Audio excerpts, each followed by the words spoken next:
안녕하세요. 저는 하나 있는 딸 시집 보내고 혼자 사는 아줌마입니다. 이렇게 사연을 보내게 된 건 평생 남편 때문에 속 썩은 걸로도 모자라 딸 때문에 속이 10번도 더 뒤집혔는데도 또 그 딸 때문에 편안하게 노후를 보내게 된 제 이야기를 들려드리고 싶어서입니다. 아니, 입은 삐뚤어져도 말은 바로 해야죠. 사실은 딸보다는 우리 사위 덕분에 웃음이 끊길 날이 없습니다. 제가 살면서 이런 날도 오나 싶어요. 그래, 우리 사위 자랑이 좀 하고 싶어서 말이죠. 인생 만사 세웅지 말하더니 딱 그 말이 저를 두고 하는 말인 것 같아요. 저도 자랄 때는 귀하게 컸습니다. 그 시절에 손에 물 안 묻히고 공부시킨 부모님 밑에서 자랐으니까요. 그렇게 자라서 세상 물정을 너무 몰랐는지 어린 나이에 집안에서 맺어준 남자에게 시집을 갔습니다. 시댁은 지역 유지로 남편은 부잣집 도련님이었죠. 처음 봤을 때 남자가 얼굴이 희고 고와서 한눈에 좋아했어요. 그런데 이 남자가 술과 노름을 좋아해서 신혼 때부터 노름판에 갔다 하면 집에를 안 들어오더라고요. 주사는 또 얼마나 심한지 술만 먹으면 온 집안을 쑥대밭으로 만들어 놓는 겁니다. 곱상한 남편이 술만 먹으면 돌변하는 모습이 어린 마음에 얼마나 싫고 무서웠는지 몰라요. 그래도 아버님 살아계실 때는 남편도 눈치 봐가며 노름하고 술 마시고 했는데 돌아가신 다음부터는 물 만난 물고기처럼 돈도 펑펑 술도 펑펑 물려받은 논이며 밭이며 다 팔아치우고 가세가 기울어 작은 집으로 더 작은 집으로 이사를 몇 번이나 했는지 친정의 도움받고 틈틈이 몰래 모은 쌈짓돈 보태서 조그만 동네 식당 하나 차렸습니다. 식당 장사하며 겨우겨우 풀칠만 하며 살았죠.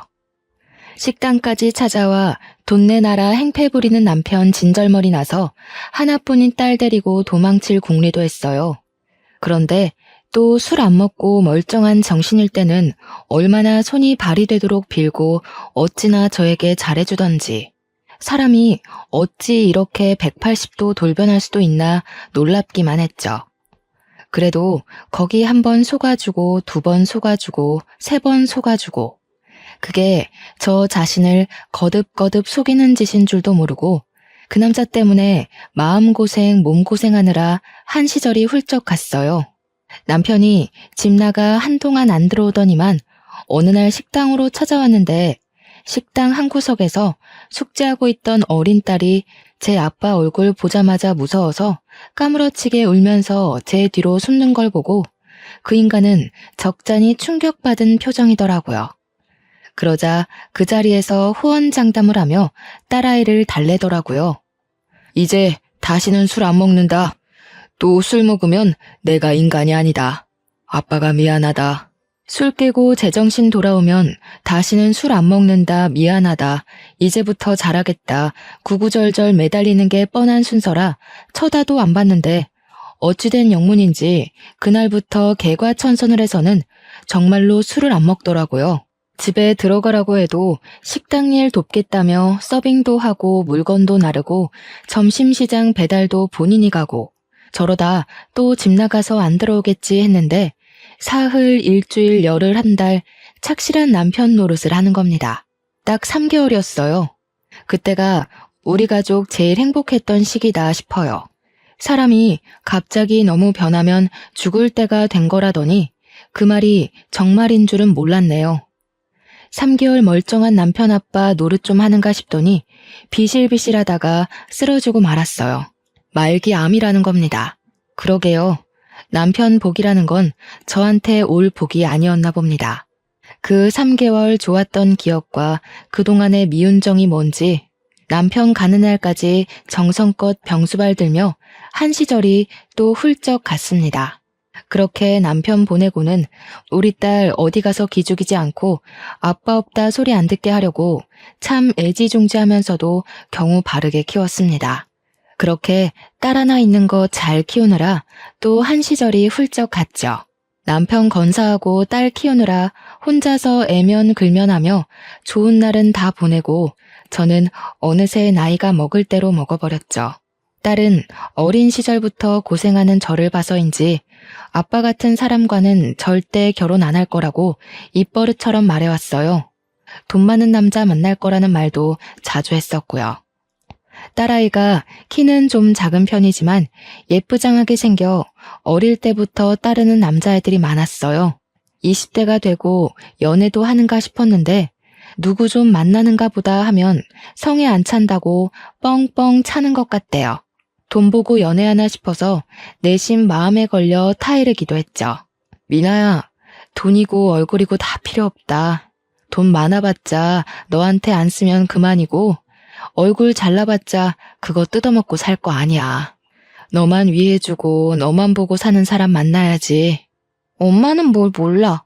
나만 위해주고 나만 보는 사람 중에서 돈도 많고 얼굴도 잘난 사람 만날 거니까 걱정을 마셔. 호언장담하며 큰 소리를 치는 딸아이를 보니 물가에 내놓은 어린애 보는 마냥 마음이 안 놓였죠.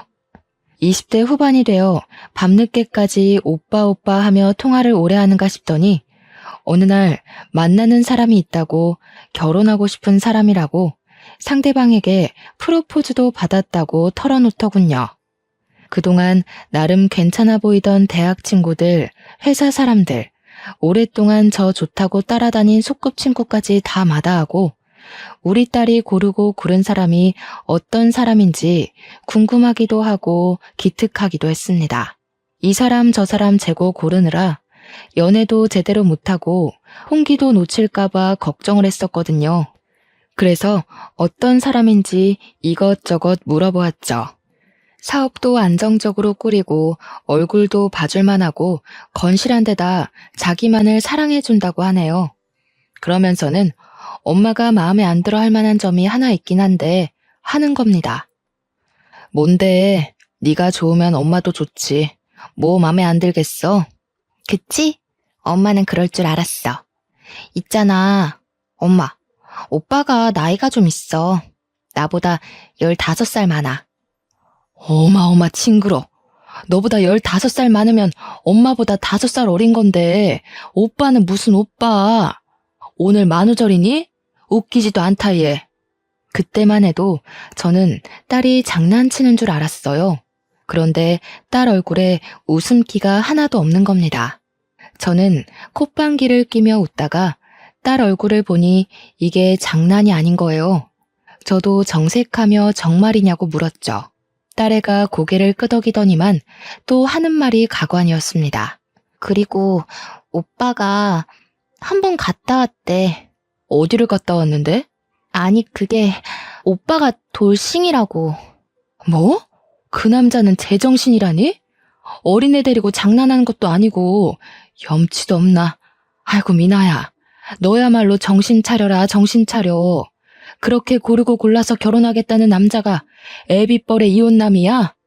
엄마, 15살 차인데 아빠 뻘은 아니지.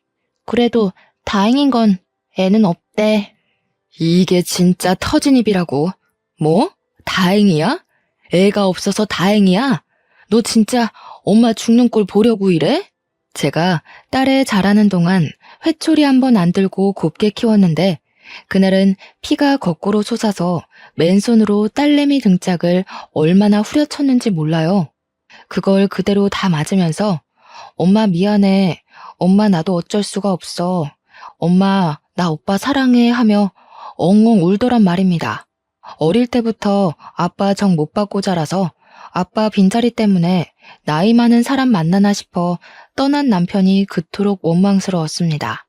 정상적인 가정에서 키우지 못한 저 때문인 것 같아서 죄책감과 미안함에 너무 속이 상했습니다. 어린애 데리고 세장가 들겠다는 그 남자가 분명 제정신은 아닌 것 같아서 화가 나기도 했습니다. 딸애도 많이 힘들었겠지만 저 역시 복잡한 심경으로 눈물로 지샜습니다. 몇 날 며칠을 그렇게 서로 대치 상태로 보냈습니다. 딸은 그 남자 한 번만 만나달라. 내 인생 내가 책임지고 행복하게 살 수 있다. 진짜 좋은 사람이다. 눈물로 호소를 하고 저는 찬바람 날리며 무시하기를 열흘.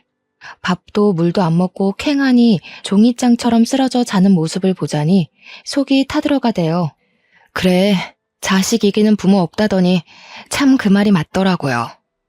자기가 행복하다고 자신 있다고 하는데 내가 뭘 어쩌겠나 싶었어요. 두 손 두 발 다 들었습니다. 오냐 내가 졌다 이거사. 자는 딸을 깨워서 그 남자 얼굴 한번 보자. 저녁 먹게 집에 데려와 했죠. 엄마 사랑해. 고마워. 미안해. 나 진짜 잘 살게. 하며 엉엉 우는 딸애를 토닥여줄 수밖에 없었습니다. 그 남자 우리 집에 첫인사 오던 날 온종일 지지고 볶고 끓이고 진수성찬 차리면서도 푹푹 새어나오는 한숨에 자꾸만 다리 힘이 풀리고 나도 모르게 눈물이 나더라고요. 그런데 양손 가득 선물 무겁게 들고 번듯한 정장 차려입고 현관 들어서는 그 사람이 생각보다 젊어 보이고 훤칠하고 멀끔해서 좀 놀랐지 뭡니까. 40대인데 30대 중후반쯤으로 보이더라고요. 인상도 좋고 예의도 바르고 침착하고 싹싹한 사람이었어요. 말수는 많지 않지만 진중하고 웃는 모습도 순하고 저도 술이라면 학을 떼는 사람이라 술을 잘 안 권해요. 그래도 혹시나 귀한 손님 오면 내려고 좋은 술이라고 마련해 둔 것이 있는데 한 잔 건네고 싶은 생각이 들었던 걸 보면 첫인상이 꽤 좋았던 모양이에요. 그래, 술을 한 잔 채워주니 입술만 살짝 떼고 내려놓고는 술을 못한다고 하네요. 그 말 들으니 마음속에서는 100점 팡파르가 울리더군요. 알코올 중독자 남편 건사하느라 평생 고생한 저는 그 말이 제일 마음에 들었네요. 뭐니 해도 딸아이 위해주는 게 한눈에 보여서 더욱 마음이 놓였습니다. 상견례 자리에서 만난 사부인도 고상하고 상냥했어요.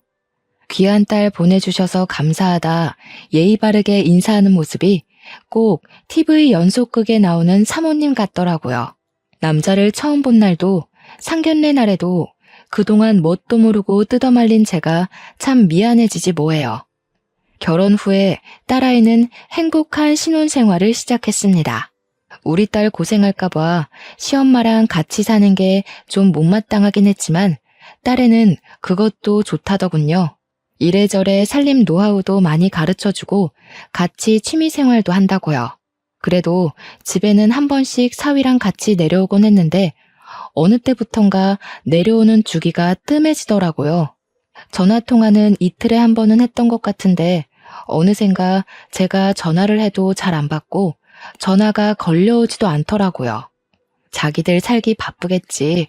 행복하게 살면 됐지. 시열은 같이 사니 눈치도 보이겠지 하며 내심 서운해도 이해하려고는 했어요. 그런데 어느 날 꿈자리가 너무 뒤숭숭해서 딸애한테 전화를 거니 안 받더라고요. 그래서 사위에게 전화를 거니 장모님 하고 반기며 전화를 받아요. 미나가 요새 통 연락이 안 된다고 무슨 일이 있느냐 물으니 딸이 요새 시엄마랑 여기저기 놀러를 많이 다닌다고 취미생활 즐기느라 바빠서 그런 것 같다 하대요. 집에 가서 장모님 전화드리라고 하겠다면서요. 그래도 그날은 내가 당장 통화해야겠다는 생각이 들어서 사돈에게 전화를 했습니다. 사돈도 어머 사부인 잘 지내셨어요? 하고 저를 아주 반기며 우아하게 전화를 받는 겁니다. 딸아이 안부를 물으니 잘 지낸다고 해요. 옆에 있으면 바꿔달라고 하니 밖에 나갔다는 거예요. 포기하고 끊으려니 전화기 너머로 어머니, 저희 엄마예요? 엄마! 하는 딸의 목소리가 들리더라고요. 그런데 사돈은 이만 끊겠다며 황급히 전화를 끊어버리는 겁니다. 아무리 생각해도 이상해서 밤새 뒤척이다가 다음날 무작정 딸의 집으로 찾아갔어요. 사돈이 반기며 문을 열어주더라고요. 사돈에게 딸이 너무 보고 싶어서 결례를 무릅쓰고 연락도 없이 왔다고 양해를 구했죠. 거실로 들어가니 딸이 2층에서 내려오더라고요. 엄마 오셨어요? 하고 웃으면서 인사하는데도 얼굴이 왜 그리 어두워 보였는지 한껏 꾸미고 화장까지 하고 있는데 초췌하고 살도 많이 빠지고 입술도 부르터 있더라고요. 아니, 미나야, 어디 아파? 얼굴이 왜 이리 상했어? 우리 아가 예쁘기만 한데 뭘 그러세요, 사부인. 누가 들으면 제가 시집살이 호되게 시키는 줄 알겠어요. 아유, 무슨 말씀을요. 그런 뜻이 아니라 애가 살이 너무 많이 빠져서 얼굴이 안 되어 보여 한 말이에요. 형욱이하고 좋은 데 놀러 다니고 저하고 쇼핑하느라 하도 돌아다녀 그런가 요새 부쩍 살이 좀 빠졌네요. 새아가 기력이 허해진 것 같아서 보약 다려 먹이는데도 이래요. 타고나길 허약 체질인가 봐요? 맞아요, 어머니. 제가 좀 약골이에요. 어릴 때 가난해도 철마다 제 보약은 해먹이고 좋다는 거 다 해주며 키웠는데 약골은요? 무슨 남들 다 걸리는 환절기 감기도 잘 안 걸리는 건강 체질로 키운 걸 제가 얼마나 뿌듯해하는데 시모 말에 맞장구 치면서 본인이 허약 체질이라고 하는 딸을 보니 속이 뒤집혔습니다. 딸 얼굴을 찬찬히 보니 화장을 했는데도 볼이 퍼렇게 멍이 든 게 보이더라고요. 이건 왜 이러냐, 어쩌다 멍이 들었냐 하니 또 시엄마가 대답을 해요. 사부인, 새아가가 조심성이 좀 없더라고요. 요즘 애들 다 그렇게 하겠지만 유난히 덤벙덤벅 왈가닥이에요, 며느라기가. 미끄럽지도 않은 곳에서 미끄러져 넘어지며 테이블 모서리에 얼굴을 찧었지 뭐예요. 그러게요. 제가 미끄러지는 바람에. 원목에 모서리 마감이 둥근 테이블이라 망정이지. 대리석이나 유리였으면 어쩔 뻔했어요. 형욱이가 퇴근해 와서 새아기 얼굴 이런 거 보고 어쩔 줄을 몰라서 호호 불어가며 약 발라주는데 아유, 팔불출. 그런 팔불출이 없더라니까요. 제가 딸에게 말 한마디 걸라치면 사돈이 끼어들어서 제깍제깍 먼저 대답을 하는 것이 영 불편했습니다. 딸애는 그림처럼 앉아서 따라 웃고만 있는 게 꼭 제 딸이 아닌 것만 같더라고요. 거실에 앉아 차 한잔하며 이런저런 얘기를 나누는데 옆에서 딸아이가 사과를 깎더군요.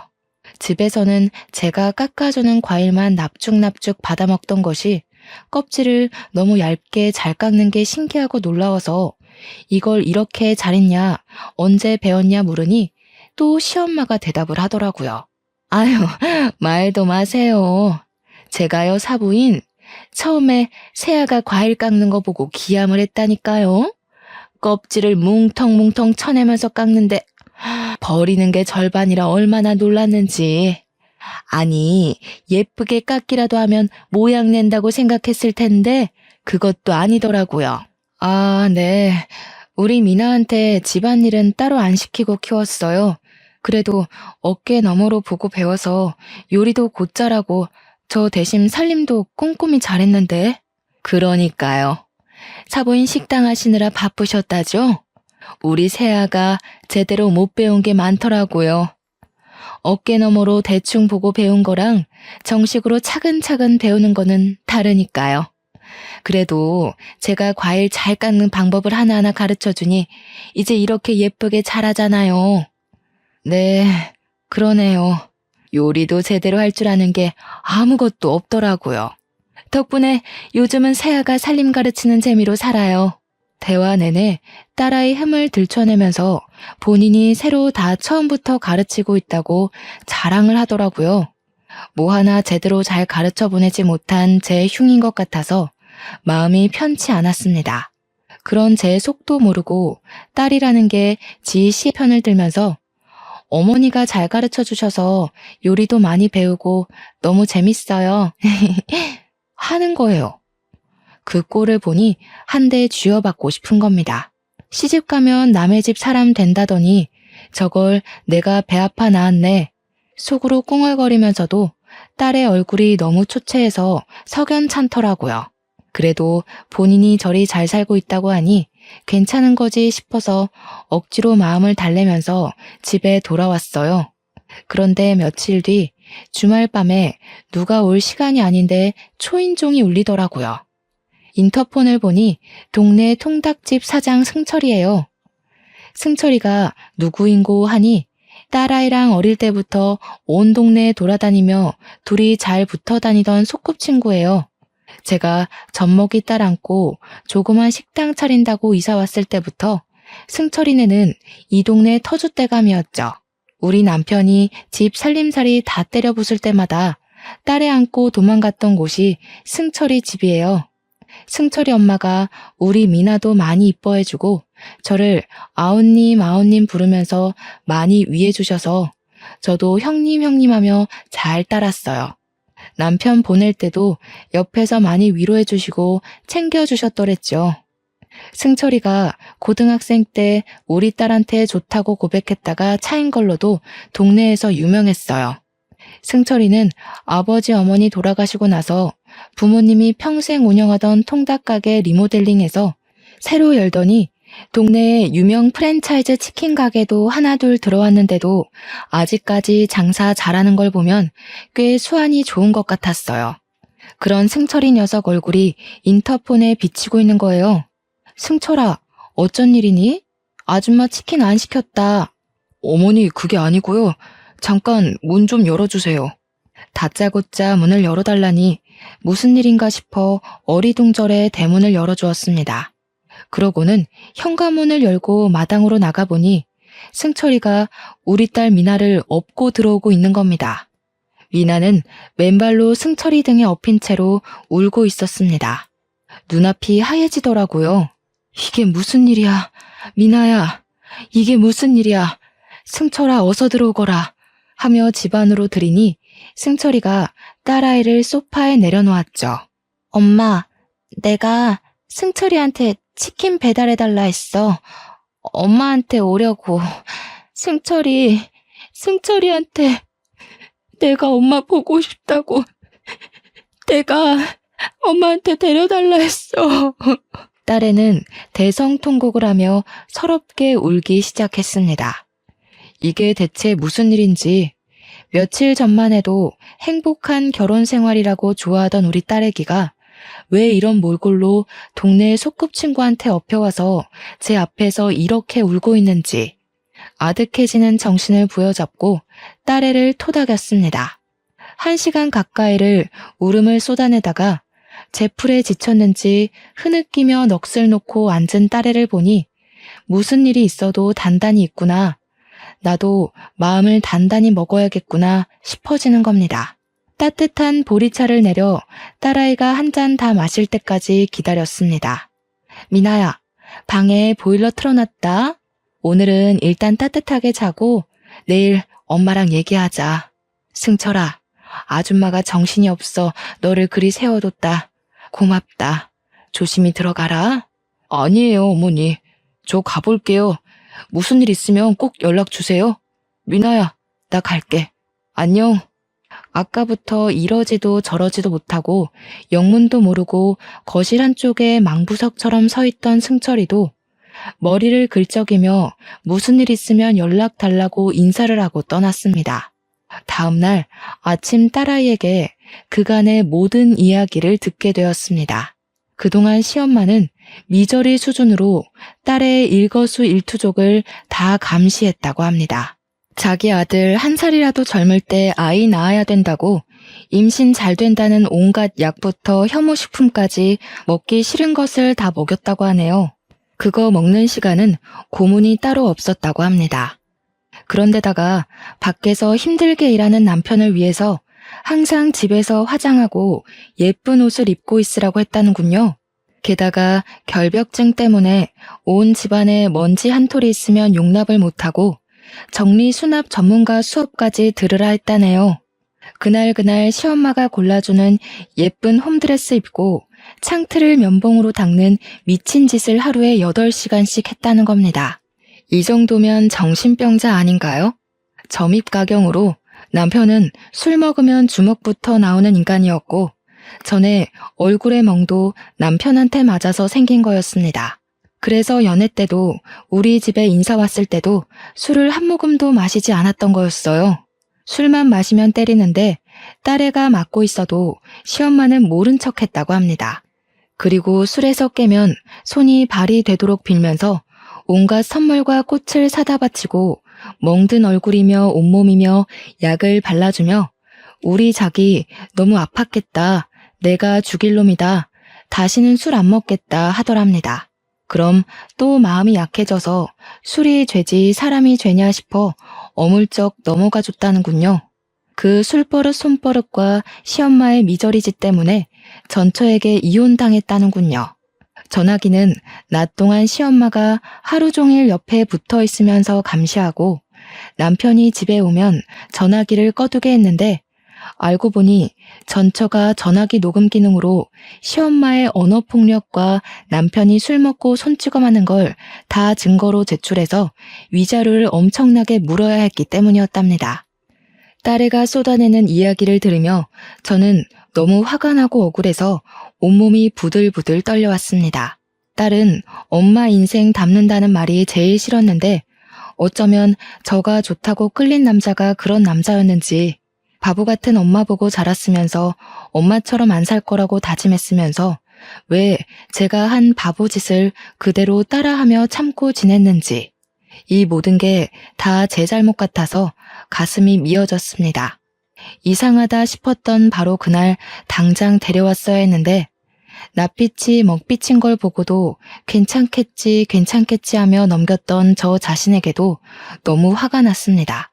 아이고 꿈자리가 그리 사납더라니. 왜 그날 엄마한테 말을 안 한 거야? 왜 엄마가 갔을 때 도와달라고 안 했어? 엄마, 정말 미안해. 엄마 마음 아프게 하고 고집 부려서 한 결혼인데 불행한 모습 보여주고 싶지 않았어. 엄마한테는 무조건 행복하게 잘 사는 모습 보여주고 싶었어. 아빠 같은 남자 만나서 이렇게 힘들게 사는 꼴 보여주고 싶지 않았어. 미나야, 혼자서 얼마나 마음고생을 했니 이거사. 잘못된 건 잘못인 걸 알았을 때 바로 고치면 되는 거야. 더 나빠지기 전에 바로 잡아야 되는 거야. 엄마는 못했지만 너는 해야지. 엄마. 그날 엄마 얼굴 보고 나니까 도저히 이렇게 더는 못 살겠는 거야. 너무너무 우리 집에 돌아오고 싶은 거야. 그래서 거기서 어떻게 탈출할지 몇 날을 고민했어. 딸애가 며칠을 고민해서 생각해낸 방법이라는 것이 옛날에 먹었던 동네 통닭을 야식으로 꼭 먹고 싶다고 시모에게 말했다는 겁니다. 그 정신병자 같은 시모는 모든 식사와 간식을 수제로 집에서 만들게 하는데 딸이 정말 맛있는 통닭이라고 어디에서도 못 먹어보는 맛이라 본인이 도저히 만들 수가 없다고 한번 어머니가 드셔보시고 양념 비법을 찾아내서 가르쳐 주시면 다음부터는 본인이 만들어 보겠다고 그렇게 오버를 하면서 며칠을 통닭 노래를 불러대니 그럼 한 마리 시켜보라 했다는 겁니다. 딸이 이때다 싶어 승철이 핸드폰으로 전화를 걸어서는 어색하게 존대하며 그 먼 곳까지 치킨을 시키니 이상하게 여긴 승철이가 눈치 빠르게 미나야 무슨 일이야? 지금 데리러 갈까? 하더랍니다. 그래서 딸애는 네 조심해서 와주세요 하고 전화를 끊었다고 합니다.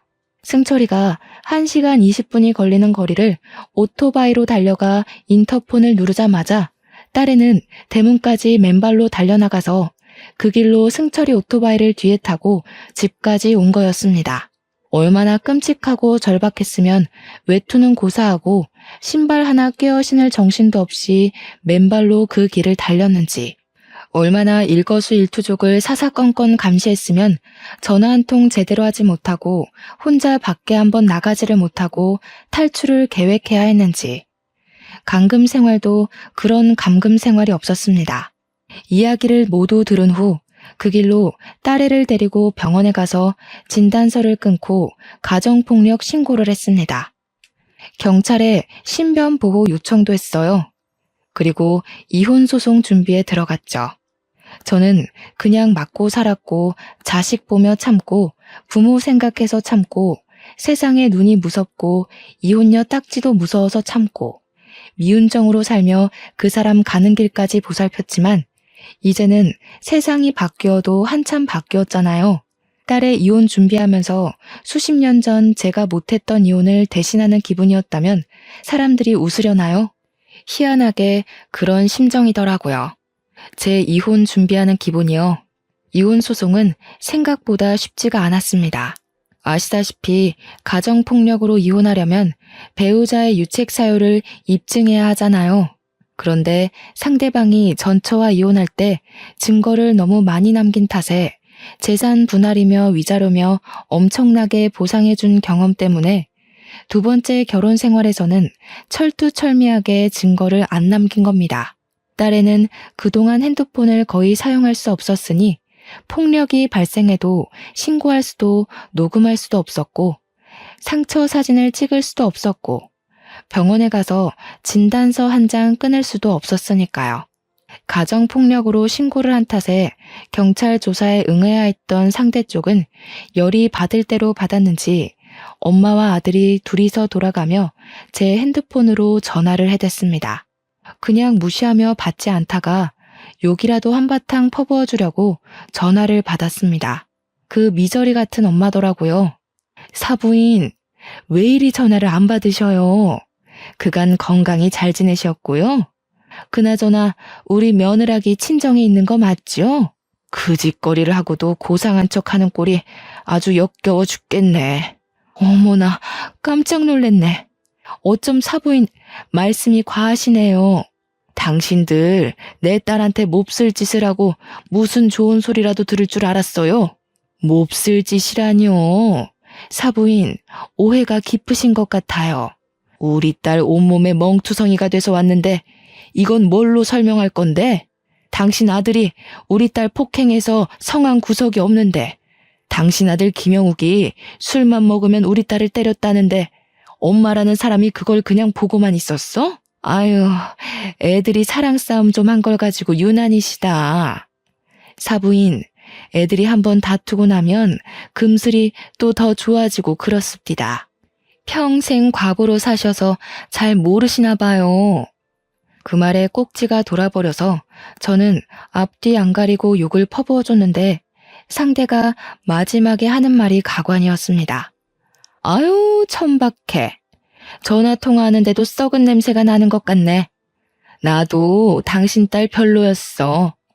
얼굴 좀 반반해서 이세 잘 나오겠다 싶어 오냐오냐 받아줬더니 애 낳을 젊은 여자애는 또 돈으로 사면 그만이야.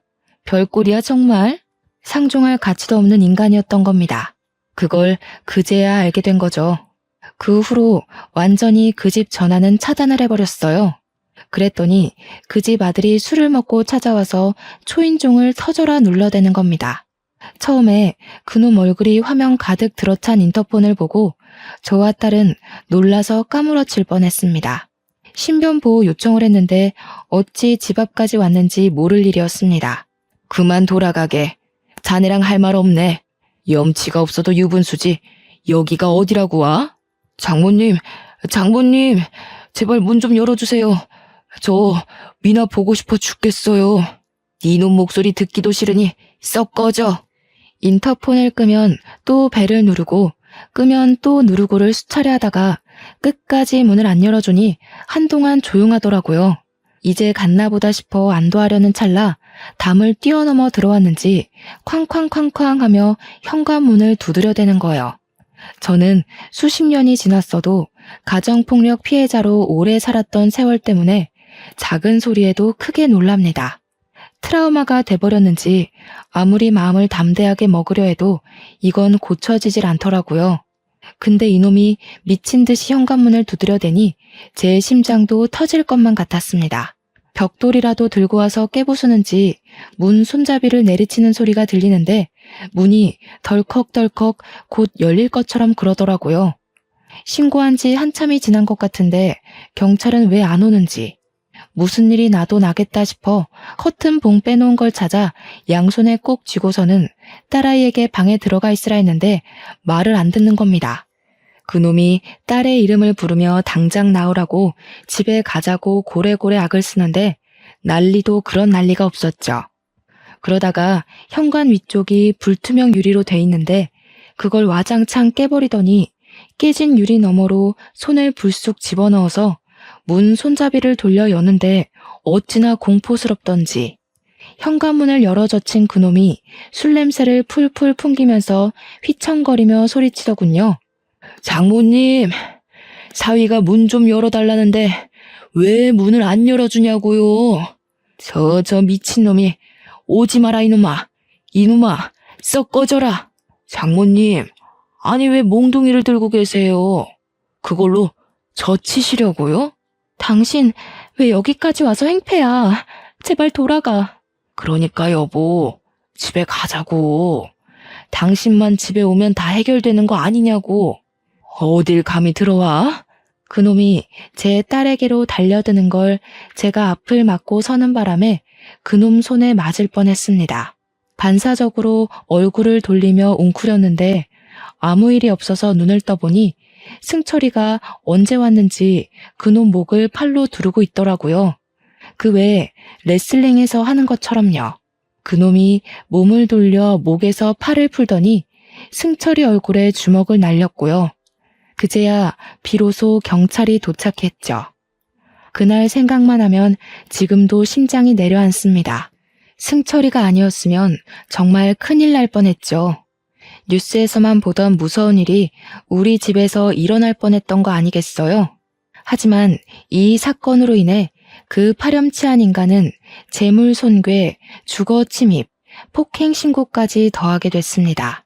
그날 시모와 통화할 때 시모가 자기 아들이 폭행한 것을 두둔하는 내용이 제 핸드폰에 자동 녹음이 되었고, 그 인간이 집까지 찾아와 행패를 부린 것, 딸아이가 받은 진단서와 온몸의 멍사진으로 가정폭력까지 유죄 입증되었죠. 이혼 소송은 원활하게 진행되었고 그놈에겐 접근 금지 명령도 내려졌습니다. 저희 모녀는 한동안 그 충격 때문에 신경정신과 상담도 같이 받았고 트라우마 치료도 받았습니다. 꽤 오랜 시간 동안 그놈이 또 찾아오지는 않을까 불안감에 떨기도 했습니다. 저는 너무 오랫동안 폭력에 노출된 삶을 살아서 만성적인 우울 증상과 무기력함이 있다고 하대요. 저 때는 그냥 살기 바빠 그런 것도 모르고 살았죠. 이번 일을 기회로 오래 묵은 병도 치료를 받았다고 생각하니 마음이 한결 가벼워졌습니다. 그렇지만 우리 미나가 너무 큰 상처를 받아서 마음이 많이 아팠습니다. 잘못된 선택 한 번으로 인생에 지울 수 없는 상처를 받은 것 같았어요.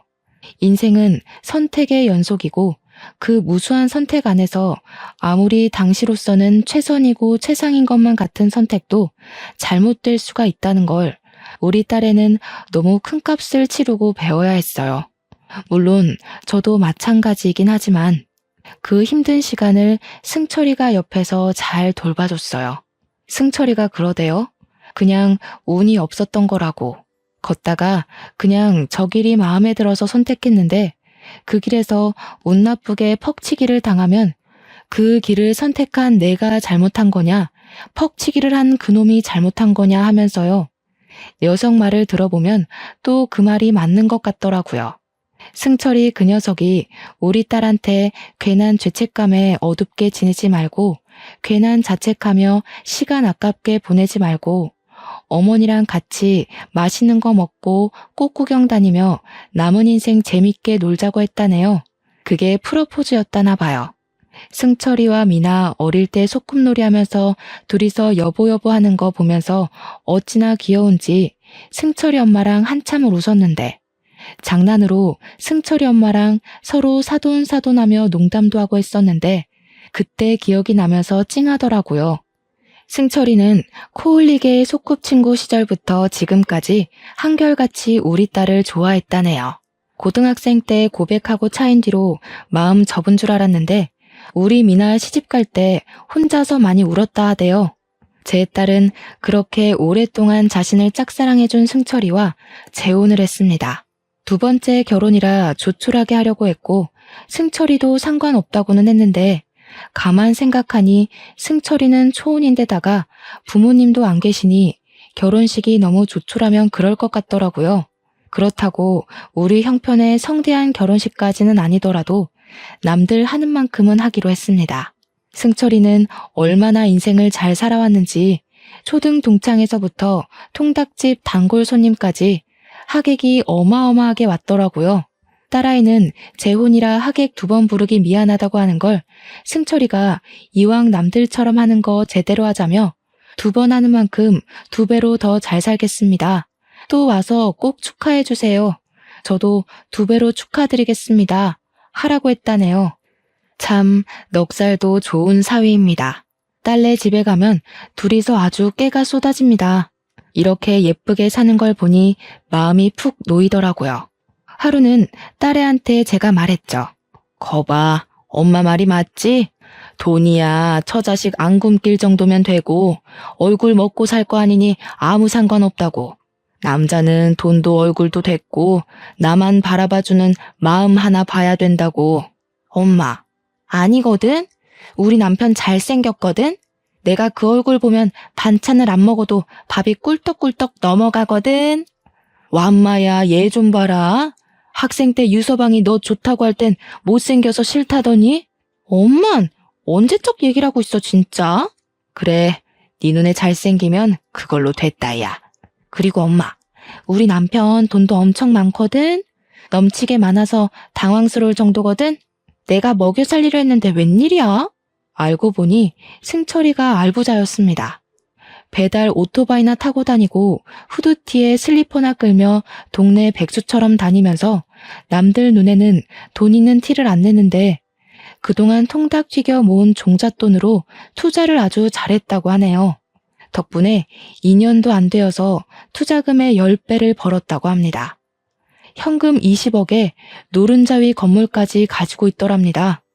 딸이 어릴 때부터 노래 부르던 대로 돈도 많고 얼굴도 잘났고 자기만 봐주는 남자와 결혼을 하긴 했네요. 그런 줄을 모르고 결혼을 했다는 게 참 재미있지만요. 딸내는 결혼 후 2달 뒤에 사위가 청약한 새 아파트에 신혼살림을 차렸습니다. 저를 모시고 같이 살고 싶다는 걸 너희들끼리 편하게 행복하게 살아라. 나는 혼자 살란다 하며 이런 지하에 거절했죠. 그랬더니 기어코 그 윗집을 웃돈까지 주고 사서는 저더러 가지라 하는 겁니다. 침대며 가구며 텔레비전에 냉장고, 세탁기, 건조기까지 다 채워주면서요. 못 이기는 척 윗집으로 이사를 왔어요. 지금은 딸내와 왕래하며 행복하게 지내고 있습니다. 제가 말년에 웬 호강인가 싶어요. 사위하고 딸하고 철마다 꽃구경, 단풍구경, 달마다 식도락 여행, 해마다 해외여행 같이 가고요. 어릴 때부터 한 동네 살고 딸과 서로 친구였던 터라 우리 집 사정 제 집처럼 뻔히 아는 우리 사위. 어머니, 젊어 너무 고생하고 평생 흘린 눈물 다 흘렸으니 이제 다 잊고 남은 삶 동안은 웃기만 하고 사세요. 어머니 웃음은 제가 평생 책임집니다. 하며 너스레를 떠는 우리 사위. 사위 하나 잘 얻은 거 맞죠? 우리 딸 한 번 실패했지만 2번째는 2배로 잘 살고 있는 거 맞죠? 그러니까 볕들 날 없던 제 인생 이거 하나는 잘했다고 자랑해도 되는 거 맞죠? 저는 이제 더 바라는 거 없습니다. 여기서 더 바라면 도둑놈 심보게요. 그냥 고맙고 고마운 우리 사위, 돈이 많아서도 잘생겨서도 아니고 우리 딸 아껴주고 사랑해주니 고맙습니다. 이런 제 맘 하나 알아줘서 고맙습니다. 인생이 그런 것 같습니다. 고르고 고른 길을 걸어가도 누가 던진 돌에 맞을 수도 있고 우연히 접어든 길에서 느닷없이 꽃 선물을 받을 수도 있고 참 살아도 모르겠습니다. 돌에 맞으면 울고 꽃을 받으면 웃는 수밖에요. 그렇게 또 툭툭 털고 다시 열심히 걸어보는 겁니다. 그 다음에 또 돌에 맞을지 꽃을 받을지는 알 수가 없지만 열심히 걷지 않으면 아무것도 없으니까요.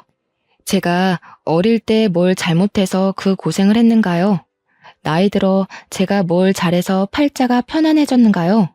아니거든요. 그러니까 여러분도 일이 잘 안 풀린다고 자책도 하지 말고 잘 나간다고 콧대 높이지도 말고 그냥 이번에는 운이 그러려니 하면서 열심히 한번 살아봐요. 그렇게 살다 보면 좋지 않은 날 와도 쉽게 툭 털고 그렇게 살다 보면 또 한 번쯤은 좋은 날이 오지 않겠습니까? 여러분들에게도 좋은 날이 오길 바라며 제 사연 마무리하겠습니다. 들어주신 여러분 정말로 감사합니다.